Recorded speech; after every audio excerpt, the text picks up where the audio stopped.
The past is all around us. Oh, this is crazy. A world of mystery, This is a plane. Yeah. danger, We are about to be underwater. Whoa! and adventure. It's just straight down. I travel to the far corners of the earth to uncover where legends end and history begins. Okay, let's punch it. I'm Josh Gates, and this is Expedition Unknown.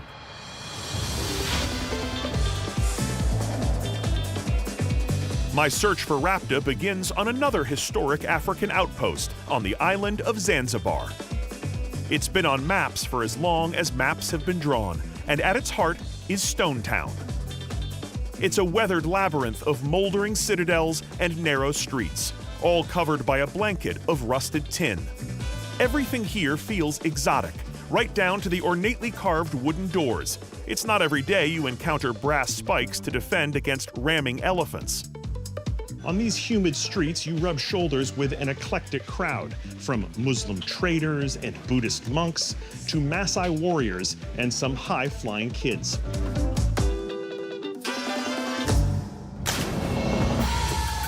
I'm on my way to meet a local explorer with new information about the hunt for Rhaptos. But in this neighborhood, it's a good idea to leave a little early. I'm good, brother. Boom. Right? Good, yeah. Stone Town is a place like no other.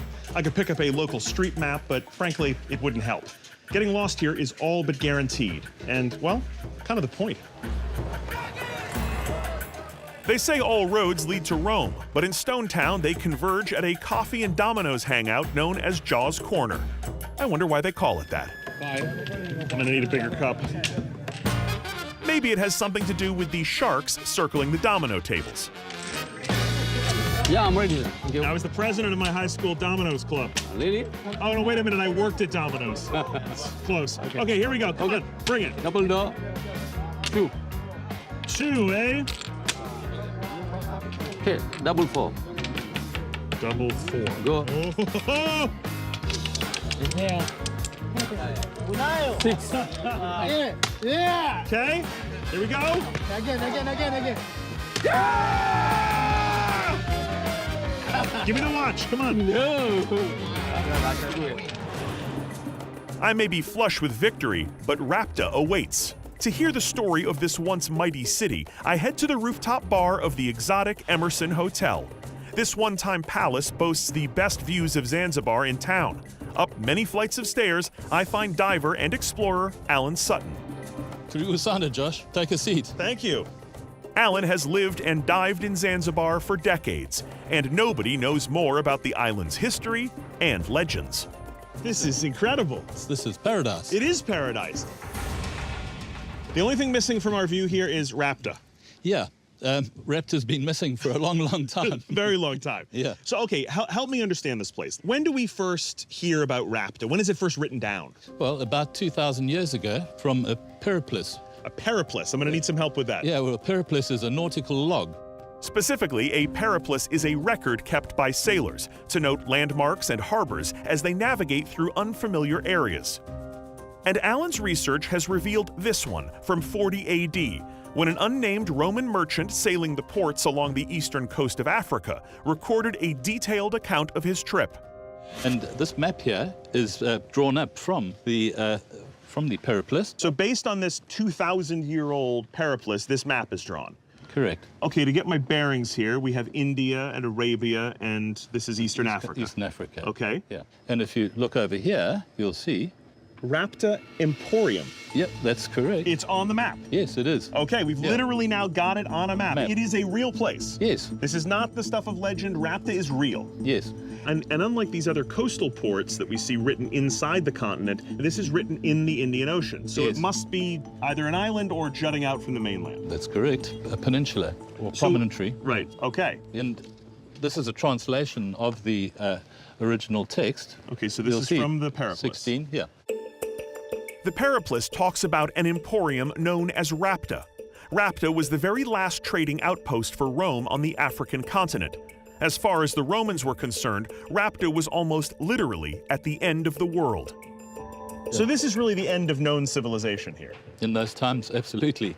And the description is that this is kind of a happening place. Yeah, it must have been bustling. You know, they're dealing with really high-end products. You know, ivory, rhino horn, gold, silver, copper, and probably gemstones. These were sort of exotic items back in Rome and carried a very high value. Right. So you're talking serious trade. Right, because this is not listed as just a port on here. It literally is called an emporium. It must have been a really special place. In the 1st century, the Roman Empire was home to more than 50 million people, a quarter of the world's population, many clamoring for exotic goods from Africa. And Rhapta had it all. Lucky for us, the periplus gives up an amazing clue as to where this emporium was. It says the city was 2 days' sail south of an island known as Minuthius. Minuthius. And what do we think Minuthius is? Well, Minuthius is Zanzibar, which is right where we are now. So we're in Minuthius. Yes. based on a projection of how far a ship could sail in 2 days' time. Rhapta must lie within a search zone of a few hundred miles from here. Okay, so we have some good clues here now. We know it's off the coast of East Africa. We know it's within a few days' sailing of where we're sitting. So we close? We're definitely close. Yeah. Can we get closer? Yeah, we can. Okay. You know, in AD 150, Claudius Ptolemy mentions Rhapta as well. Okay. And we can have a look at his map. Okay. We trade in one ancient map that Alan's uncovered for another. I have to say, for being 2,000 years old, this map's pretty incredible. I mean, we have a real sense of the shape of Africa here. If you have a look over here. Oh, right there. Yeah. Rhapta. Yes. And you'll see it calls it a metropolis. A metropolis? Yes, it's expanded. Ptolemy's account, written only 100 years after the periplus, describes the city as being much more significant, including fortifications and a sizable harbor, which would have been necessary to accommodate Roman ships of up to 150 feet in length. Well, Alan, now I'm confused. We've got two different maps here that show Rhapta. It's 2 days' sail from here. Why can't we just go there? Rhapta vanished. Literally. Literally. By the Middle Ages, it's disappeared. It's gone. No one knows where it is. The legends say that Rhapta, like Plato's storied city, was swallowed by the ocean, perhaps obliterated by a violent tsunami. But of course, Plato's Atlantis is the stuff of legend, but this is real. Look, there's no question this was a real place, and it's gone. So Africa's Atlantis. Africa's Atlantis, yes, correct. And by studying these maps and documents, there's one place within the search zone that Alan has pinpointed as concealing this real Atlantis. Most people think that it's under the ocean and close to Mafia Island. Mafia Island. So it's in Italy. No, it's not. In Swahili, Mafia means a pleasant place to live. Thought it meant sleeps with fishes. Different Mafia, yeah. Okay, Mafia Island is about how far from here? It's 2 days sail south of here. Okay, that's good. And in Ptolemy's account, he describes Rhapta as being at 7 degrees south. And interestingly, Mafia Island is at 7 degrees south. In other words, a perfect candidate. Do we know exactly where off the coast of the island Rhapta might have been? We don't know exactly where it is yet, but there are 2 groups of archaeologists on the island looking for it, and I can introduce you to them. I would love that. Great. Okay, to Mafia.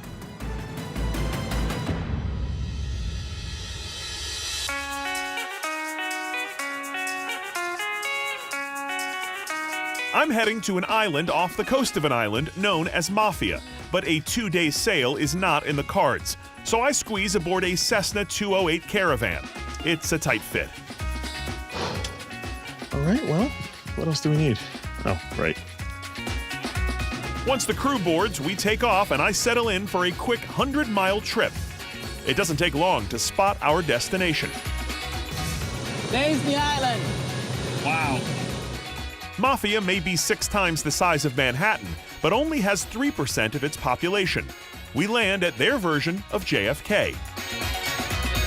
Okay, now what?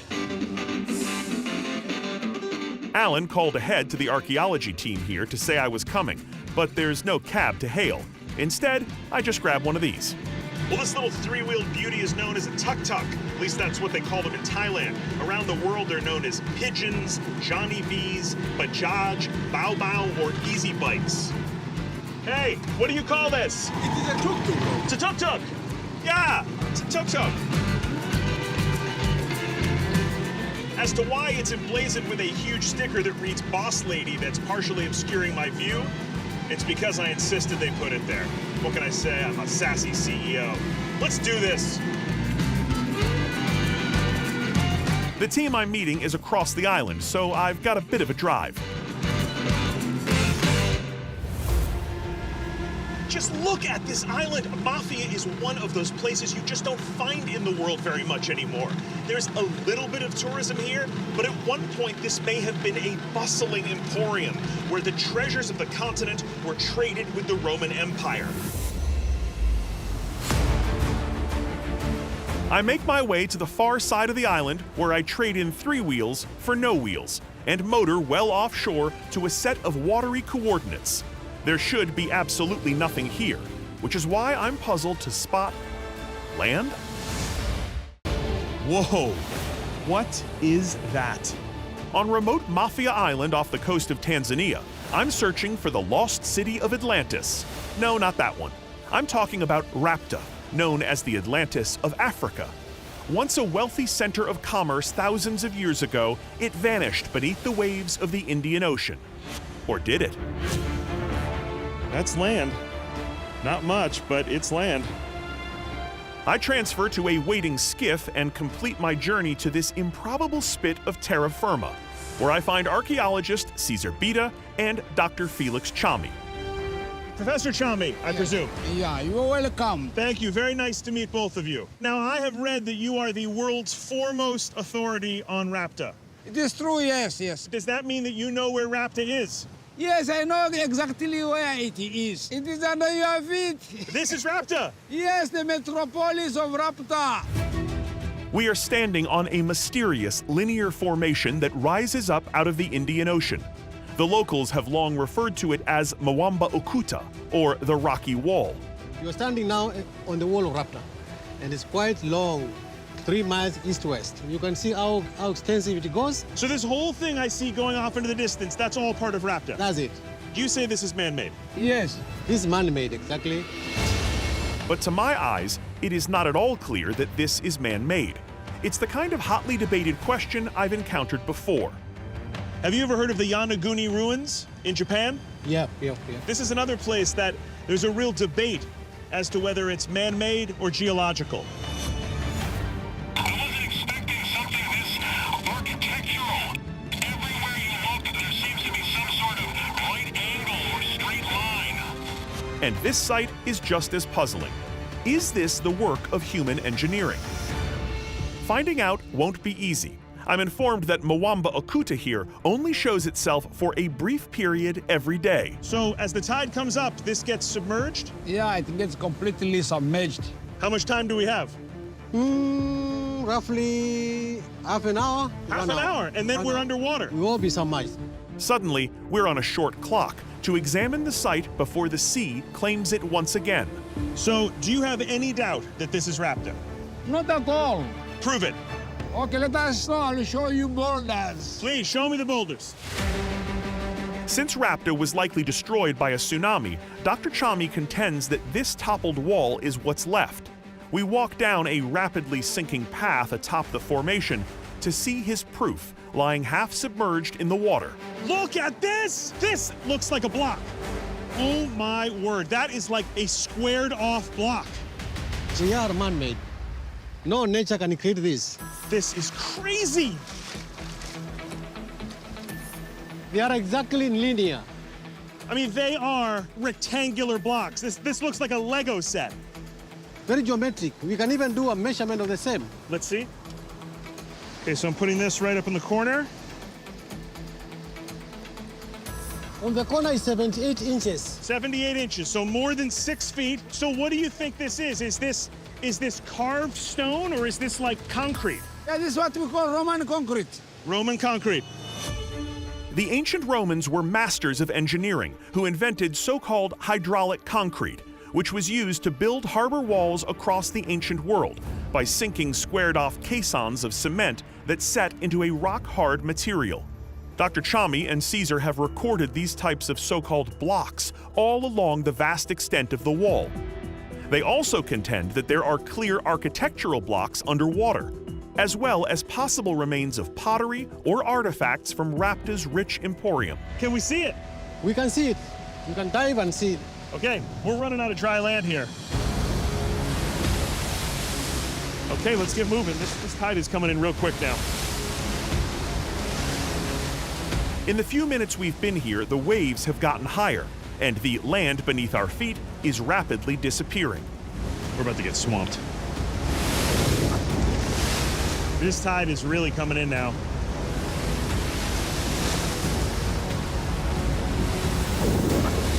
Oh, big wave! Caesar! Caesar! Come here! We climb what passes for higher ground here, and we call in a boat to pluck us out of the rising water. Hey! Bring the vessel here. Hey, hang on, hang on! Okay, let's get aboard. We make it aboard safely and watch as the mysterious stone structure retreats beneath the waves. That wall, if it is a wall, would be a huge discovery and could put Rhapto back on the map. But not without a smoking gun. It will take unimpeachable signs of human construction or the discovery of Rhapto's ancient artifacts to prove this is the missing emporium. The truth is underwater, which is where we intend to go.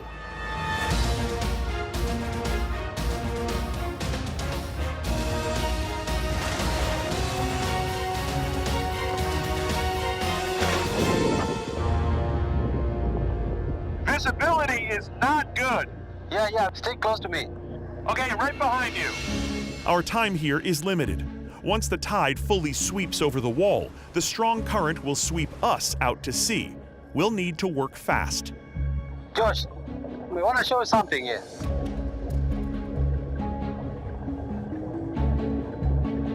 Look at this. Oh, look at that! It's like a channel, Channel for what? Like for water? like a drain system for moving water out of the harbor. It does look like a cut channel. Yes, look at the geometric cut edges and the wind, which is very uniform. Totally uniform. It's consistent all along here. It reminds me of Roman harbor construction. The Romans' engineering prowess extended to water management. They built elegant aqueducts that function to this day. Caesar thinks this channel could be part of a system that they built for Rhapto. It all seems like design. It may look that way, but looks have been known to deceive. We continue to search the bottom for any artifacts or evidence of construction. It's a job made more challenging by the strong current, which drags us against the reef. Not to mention the presence of venomous companions. Lionfish there, Caesar. Be careful. Whoa, watch your hand. Lionfish are dangerously venomous, with spines carrying a powerful neuromuscular toxin. Not something you want to be rolling around with in the surf. That would definitely ruin your dive. Yeah, they got venomous spikes. Give him some room.